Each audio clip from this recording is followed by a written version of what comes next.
Check 1 2 1 2. Check 1 2 1 2. See if we in this thing, man. Check 1 2 1 2. Check 1 2 1 2. All right. Yo, man. This one's gonna be cool, y'all. This one's gonna be real cool. And the reason it's gonna be cool is because we're gonna be talking about directly what the stone is made of, or made from, should I say. Like, we finally there. Part 7. Gonna be talking about what the stone is or where it comes from. Yo, I'm really excited about this because I just feel like it's one of the most important things that we can focus on. And I feel like we're not focusing on it. The information's been lost, it's been withheld. It was what kind of transcended is, if you've been with me this whole time, what you've noticed is how we've gone from we've gone from the true sense, the understanding of what the stone was, how it manifested. They had finally gotten to an enlightenment stage to where they was like, yo, we figured it out, right? It was passed down. That's why you have so many different names through so many different ages. As it was a physical understanding, or the substance that was made was physical, it also incorporated a spiritual understanding of as above and so below, right? The macro um, and the micro, as above, so below. Man, and when you really figure it out, well, let's just stop there. So, or continue that. So they had it as a real understanding. It was a real substance. It really worked. They really applied it. They really made it. They really turned metals into gold, right? And then somewhere along the line, someone said, nope, we have to stop it. We've got clear indications and records of that as we've gone through that together, right? Popes. Um, that whole thing went about. Then there was the secret societies that came in. They kept practicing it, and they only allowed who they wanted in. Okay, that's where probably your secret societies, really grew even more, I would think.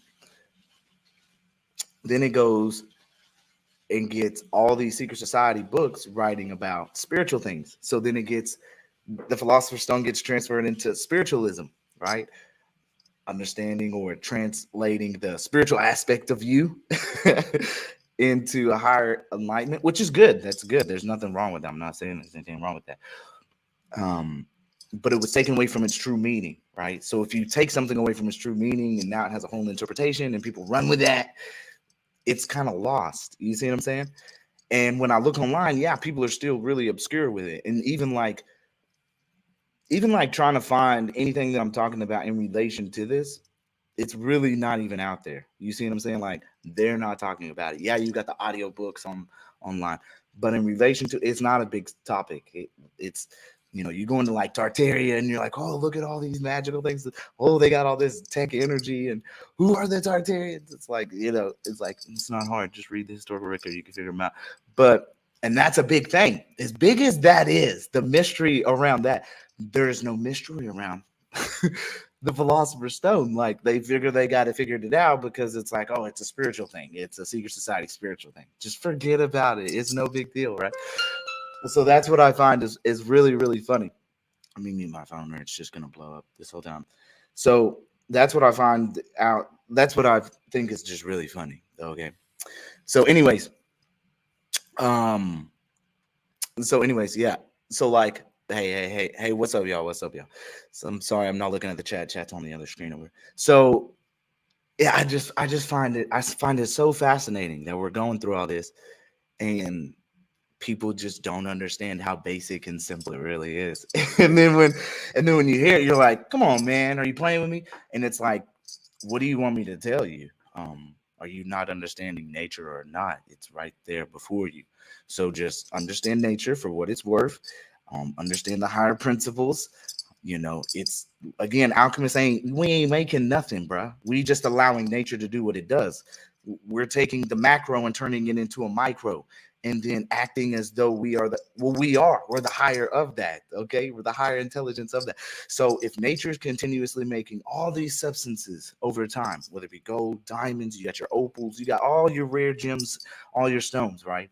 If you got all this going and flowing and nature's making it over a certain amount of time, what makes you think you can't do that too? Like, logically, what makes you think you can't do that too? So you can. And it's allowing nature to do what it does at an accelerated pace. So what we're going to do is I'm going to let's see. I'm going to how do I do this? So I stop the screen on there. Okay. Sorry, I don't do these live streams much, so I'm not like great at them. Share screen. What's up, everybody? What's up, everybody? So we go window and then okay. So I wanted to do a live stream on this one because I felt like it was really important, y'all. Like really important, y'all. So what is it made from? This one's a big one. It's like so big. So this is where we get down to figuring out what it is. And I can show so many pictures, but again, this is not it's supposed to be hush hush. Okay. This is a mystery. Okay. Um, but it's figured out. We got it. Let's go. Let's go. Let's get into it. All right. What is it made from? The stone is made out of only one ingredient. Quote, know also that there is only one thing in the whole world that enters into the composition of the stone, and that therefore all coagulation and admixture of different ingredients would show you to be a wrong scent altogether. Unquote. The Glory of the World or Table of Paradise by Anonymous in 1526. Another quote. From the one substance is evolved, first the white and then the red tincture. There is one vessel, one goal, and one method. Unquote.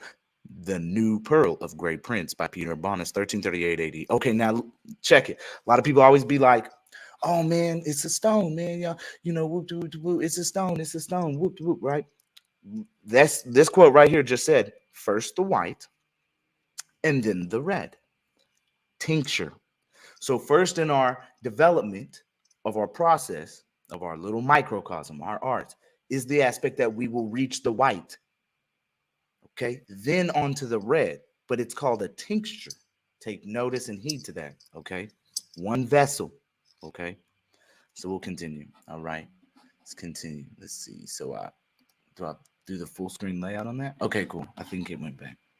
Okay, so not only is there nothing else used than this one ingredient, but you must be careful not to accidentally allow any other matter to become mixed with it. A small amount of dust or water would not ruin the work completely, but will certainly increase the time it takes to make it.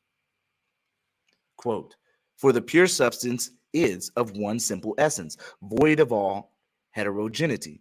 But that which is impure and unclean consists of heterogene parts, is not simple, but pounded, to wit of pure and impure, and apt to purify and corrupt. Therefore, let nothing enter into your composition, which is alien or foreign to the matter, all as all impurity is, for nothing goes to the composition of our stone that proceedeth not from it, neither in part nor in whole. If any strange or foreign thing be mixed with it, it is immediately corrupted, and by that corruption your work becomes frustrated. Unquote. The Root of the World by Roger Bacon in 13th century. Okay, are y'all ready? Y'all ready? I'm gonna just read it straight up to you. Okay, here we go. The ingredient is urine. I understand this may sound strange and suspiciously convenient on the first hearing. However, there is sound and logical reasoning for the stone to be made from urine. It's going to get crazy, I told y'all.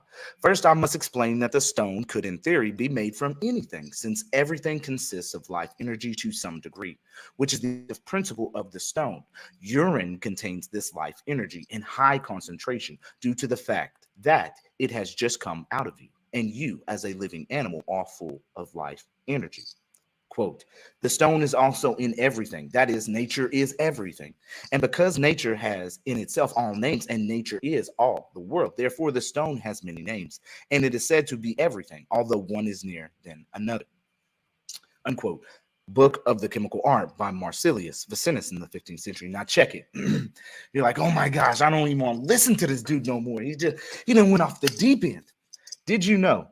Right now, you can leave my stream and type in BBC Philosopher's Stone urine. They won't let me post this, bro. Okay. Every time I've tried to post this, it's like, nope, they ain't letting me. Okay. So you go look and you will see that they are pulling phosphorus directly from the urine. Now, what is phosphorus? One might ask. If you look at the elemental components of phosphorus, I spoke about this in my Nature and Her Symbolism. Excuse me.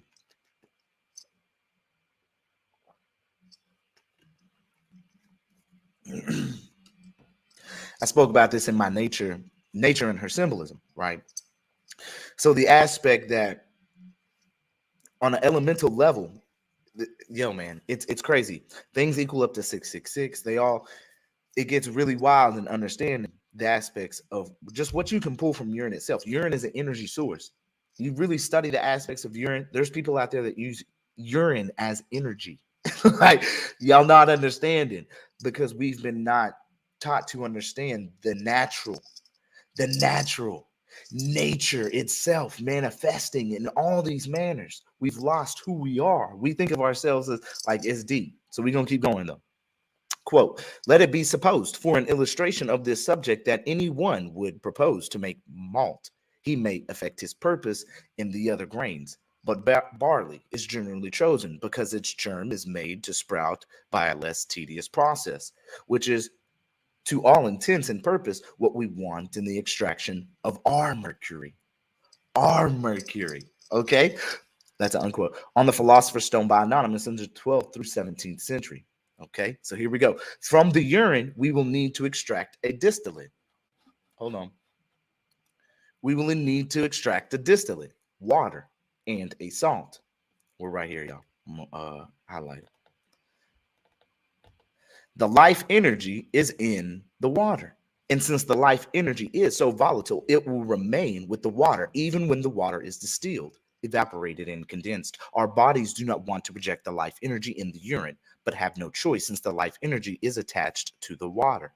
Are you feeling me? You understand? You're starting to get it? Okay. Secondly, urine is the perfect ingredient because it is as of yet undetermined. That is, it has been well filtered, broken down, and purified. It contains all kinds of different minerals, but in minute particles not yet assigned to any purpose.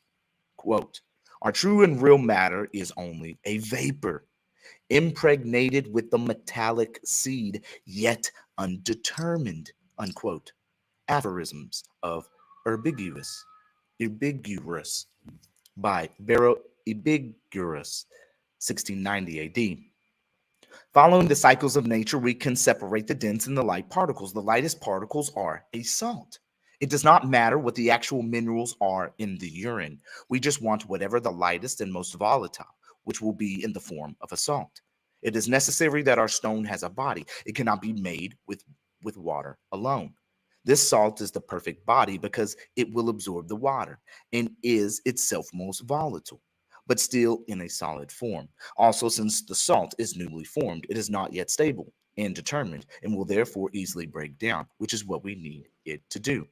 I hope you see the requirements for our substance. We're looking only for water containing an abundance of life energy and also very light matter, which is ready to absorb the water and break down. There is nothing special about our magical about our urine. It is just that urine is already pure and pre-filtered by our bodies, and it meets all the qualifications we are looking for. Other substances could be used, but urine has been found to be most efficient by the alchemists, many of whom experimented with many different substances. Now, what I want to bring to attention is, what is the crazy alchemist always known for doing, right? He's known for having gallons and gallons of urine, bruh. And then what they say, oh, he made phosphorus. He made phosphorus. He made phosphorus. Well, you ever heard about the ever burning lamp? You ever heard about that? How they just had a lamp that just consistently burnt forever. I think we've already spoke about that and touched on it briefly, right, in the previous parts. So when you start to understand that, yeah, they really made it all about the phosphorus aspect, but not attaining even the higher aspect of it. You see, they stopped it at a certain point and left it at that. They ain't tell you everything else. That's usually how it goes, though. They ain't trying to tell you everything, just trying to tell you a little bit. You know what I'm saying? So that's how it would be, though. But everybody's not diving deeper to understand even more, right? Let's keep going. The best urine to use is that of a dark yellow color, since this means there's less water and more body, which is useful in the first part of the work. Therefore, the best time to collect the urine to be used for making the stone is the first time you urinate in the morning. This fact has become an open secret, as you can see from the society, so named Hermetic Order of the Golden Dawn, who managed to figure out the true ingredient for the Philosopher's Stone, but unfortunately thought that this itself was a metaphor. Now you see, they keeping it in secret, but it also depends as well on what you put it into your body. What are you putting into your mercury, right? Can be contaminated. You see what I'm saying?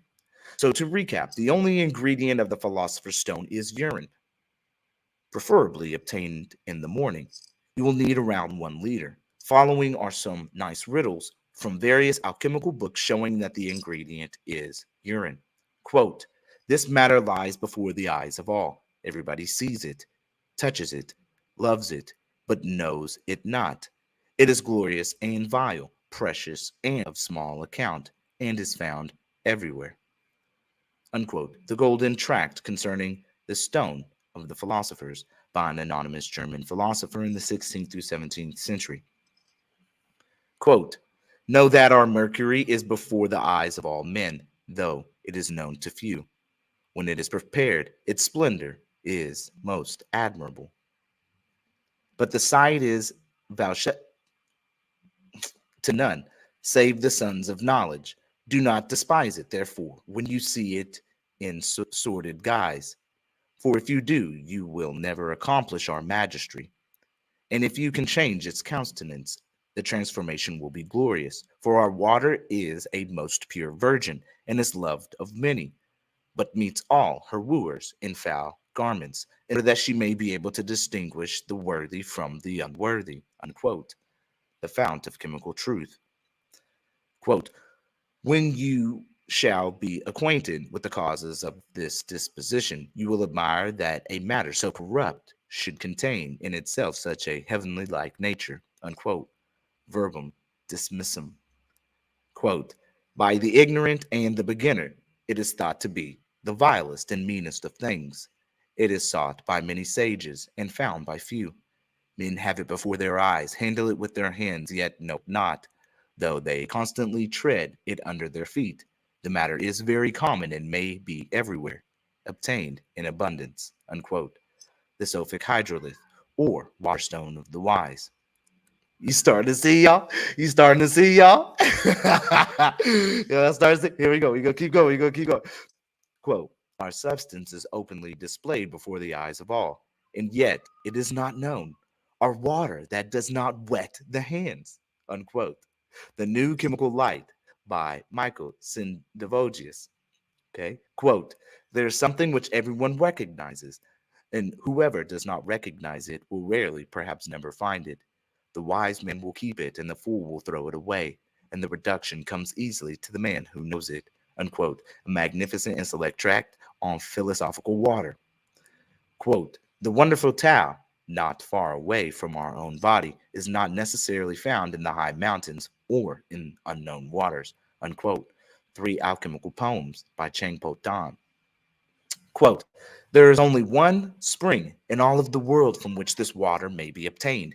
It issues in a secret place, and its water flows all over, over all the world. It is familiar to all, yet none knows the principle, reason, or way to find the spring. For this reason, that sage might well exclaim, O water of a harsh and bitter taste. Do you hear him? Do you hear him?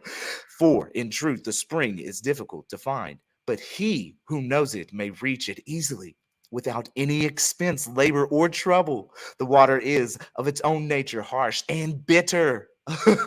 so that no one can partake of it. Oh, and because it is of little use to the majority of mankind, the sage doeth also exclaim, O water, that out lightly esteemed by the vulgar, who do not perceive thy great virtues in thee, lie, as it were, hid the four elements thou hast power to dissolve and conserve and join nature, such as is possessed by no other thing upon earth. It is called ribis, two thing, is a stone, salt, one body, and to the majority of mankind, a vile and despised thing. Our matter is one of the commonest things upon earth and contains within itself the four elements. It is indeed nothing short of marvelous that so many seek so ordinary a thing and yet are unable to find it. The two are really only one very limpid water, which is so bitter as to be quite undrinkable. Oh my God. The quantity of this water is so great that it flows over the whole earth, yet leads to nothing but the knowledge of this art. The same also is misused too often by those who desire it. To take also the fire, and in it you will find the stone, and nowhere else in the whole world. It is familiar to all men, both young and old. It is found in the country, in the village and town, in all things created by God. Yet it is despised by all, rich and poor. Handle it every day. It is cast into the street by servant maids. Children play with it, yet no one prizes it, though next to the human soul, it is the most beautiful and the most precious thing upon earth, and has power to pull down kings and princes. Nevertheless, it is esteemed the vilest and most meanest of earthly things. It is cast away and rejected by all. For the stone is prepared out of nothing in the whole world except this substance, which is essentially one. He who is unacquainted therewith can never attain the art. It is that one thing which is not dug up from mines or from the caverns of the earth, like gold, silver, sulfur, salt, etc., but is found in the form which God originally imparted to it. It is formed and manifested by an excessive thickening of air as soon as it leaves its body. It is clearly seen, but it vanishes without a trace as soon as it touches the earth, and as is never seen again. It must therefore be caught while it is still in the air. Yo. For no one would dream of buying the true matter, okay, at the apothecaries. Nay, that tradesman daily cast it into the street as a worthless refuse. Y'all hearing it? Y'all hearing it? Pythagoras, in his fourth table, says, how wonderful is this agreement of sages in the midst of difference. They all say that they have prepared the stone out of a substance which by the vulgar is looked upon as the vilest thing on earth. Indeed, if we were to tell the vulgar herd the ordinary name of our substance, they would look upon our assertion as a daring falsehood. But if they were acquainted with its virtue and efficacy, they would not despise that which is, in reality, the most precious thing in the world. God has concealed this mystery from the foolish, the ignorant, the wicked, and the scornful, in order that they may not use it for evil purposes. The stone is mystic or secret because it is found in a secret place, in a universally despised substance where no one looks for the greatest treasure of the world. Hence, it may well be called the hidden stone. Unquote. The glory of the world or table of paradise. Yo, bro. How good is that, y'all? Yeah. I love it. Yo, and that's what it is, man. That's what it is. So we're gonna keep going. I had to come on live and just throw that at y'all. I couldn't just come on here and give you a video without just, coming and speaking and just, because it is what it is. And go and search up urine. Don't just believe me, y'all. Go and look up all the things that surround it. You just read the quote. I just read the quote to you. It's like it's looked upon that way. The vulgar, the most majority can't understand truly what is happening. They just lost in the sauce. But again, that's why we got to come back to understanding nature. It is important. It is pertinent. You as a living being a part of this, this aspect in this macrocosm of the microcosm below us. And as we look at everything above, we understand truly what aspect we are in life. Like, it is so important. Like, I can sit here and talk about, all the other things that I talk about, when it comes to lost history of, like, just all subjects, man. But I think the most pertinent and important thing is understanding that we all come from one source. Like, we are all part of the source. We're just down on this level, and there's levels above us. You see what I'm saying? But it's all part of one substance. So, yo, peace and blessings. I love all of you, and I hope that this is helping you reach higher enlightenment of understanding. Okay, so peace and blessings to y'all. Okay, I see y'all in the chat. Muchi, I see you in the chat. Sherry, I see y'all. Lord Debbie, shout out to everybody. Hey, I love y'all. Peace and blessings. Okay.